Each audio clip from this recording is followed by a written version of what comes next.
Uh, I've got a book out. It's called How the Force Can Fix the World. It's my first book. Came out in November.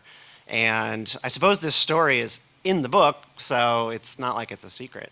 Um, I've become my mother, which is very painful and scarring to realize. Um, Moms are full of timeless advice and wisdom, and they tell you things like, you are what you eat, or, if you keep eating all of that, you're going to become that. My mom used to always tell me, like, if you keep eating Eggos, you're going to just become an Eggo. And it's somewhat true. I actually do now think that there's some truth to that. The things that you bring in are going to be a lot of what goes out in terms of the movies you watch, the books you read, the people you hang out with. Like, it's true. But when moms give you advice, it usually takes 15, 20 years for you to realize that, that was worth listening to. I saw a meme the other day on Twitter, and I don't remember exactly what the text of it was, but the spirit of it was, the average amount of time someone tries a thing before they just simply do it the way their mom taught them, 11. You try things like 11, 10, 12 times, and then you just go, fine, I'll just do it the way my mom told me. So the point of this, when I was 16, I was in love. I had a high school sweetheart, together for many years. Her name was Hannah. Lovely person, just fine. And this person, I was just very, very infatuated with them. I thought I was going to spend the rest of my life with this person, in a very kind of like immature teenage way, right? It was not very serious. My parents were separated at the time. Well, still. They were separated and still are. And my mom was out of town for the night, and I was staying with my dad and my stepmom, who was a very special woman. And so my mom's out of town for the night, and so I get a bright teenage idea, which is, we're gonna go over to my mom's condo and have an overnighter, all that fun stuff. And that was not a good idea.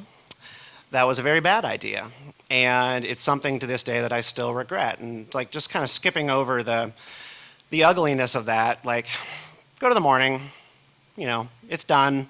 You've gone that far with someone who you're in a relationship with, and it's not something that should have happened.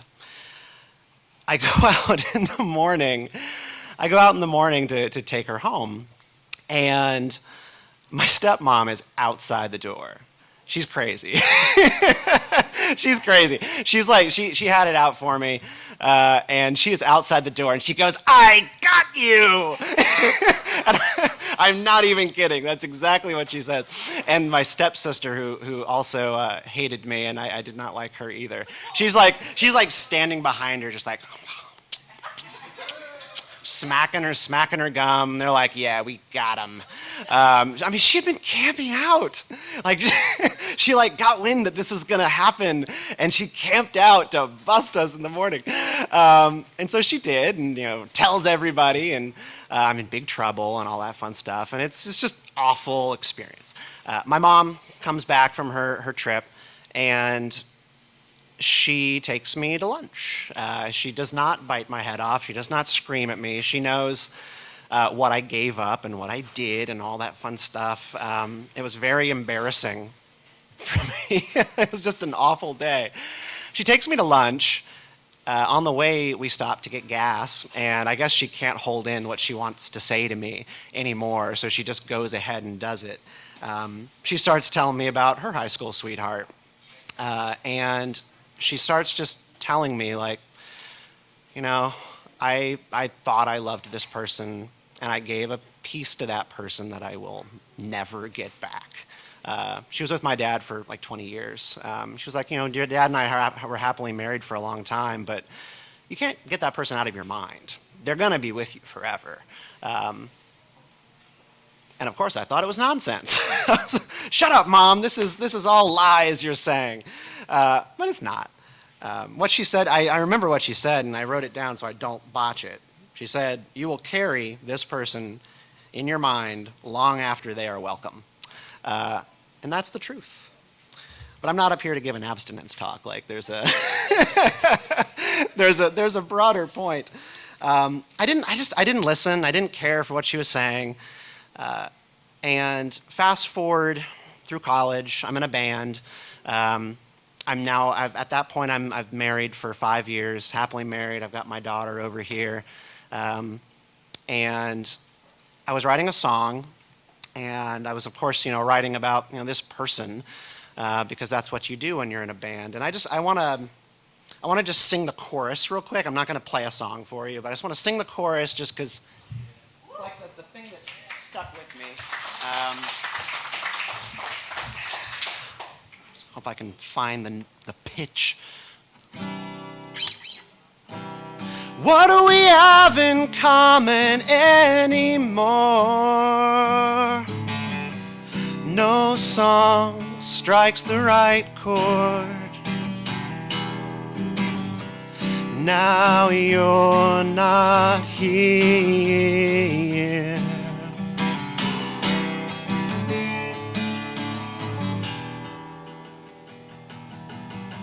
I still feel you and I wish I didn't, I always will.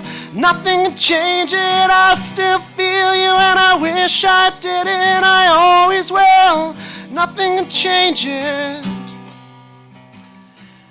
And I think that's like what I took away from that talk with my mom. It's like, it's not a thing like, where you're married and you've moved on with your life and you're like, wanting that person again. It's not like that, but they're just, you'll be like having a cup of coffee one day and they just pop into your head and it hurts. You don't want that person in your life or in your mind anymore. I'm not going to say you are what you eat. But that's, the idea, right? Like when you let things in, they're going to stay there. And that's like, that becomes a part of the fabric of who you are. I'm trying to think of another way to say that saying, but there's no other way. So last year I was writing a book. I had pitched an idea to a publisher, and they liked it, and they bought the book, and it's now called How the Force Can Fix the World. I'm a Star Wars addict. And so I wrote this book as like all the ways in which Star Wars sort of makes up my moral universe. And I sort of looked to those movies and those stories as a way to give me strength and order my life. And I was working on the final chapter, and the chapter was on choice or free will.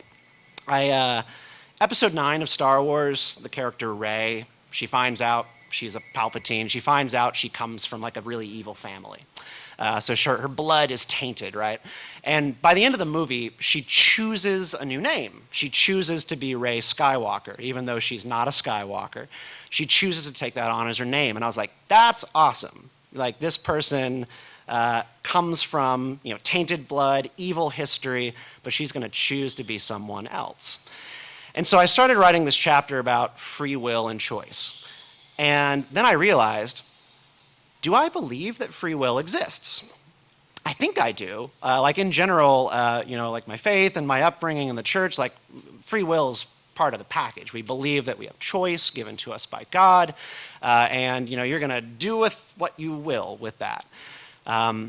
I believe in free will, and I think that that's important. But then I was listening to a podcast by someone who doesn't believe in free will, and this guy named Sam Harris, kind of like an atheist philosopher, and he made a really interesting argument against it, and I think what I told earlier will sort of connect to that, hopefully. So he was asking the audience, have a movie night tonight. What movie are you going to watch? All right, now think about it. And you start thinking about movies. What movie do I want to watch? What movie do I want to watch? And he was like, so what'd you pick? Is that really the movie that you want to watch? Or is it just the one that popped into your head? Maybe you were driving home today and you drove by an Italian restaurant. Okay? So Italian restaurants just in your head. And so you're like, The Godfather! I want to watch The Godfather tonight. Or maybe you saw a Halloween store on your way home, and so you're thinking about a spooky thing. Like it just pops in your head. Your mind connects the dots.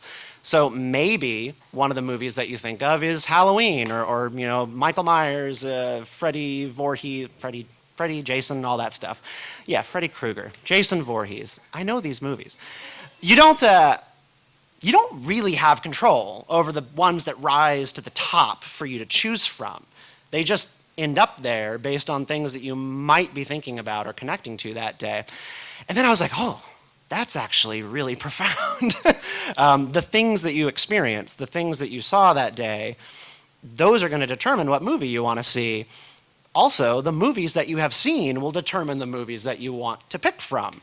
So you only have free will and choice and the ability to, pull yourself up by your bootstraps and, make the most of yourself based on experiences, based on where you come from, your last name, your zip code.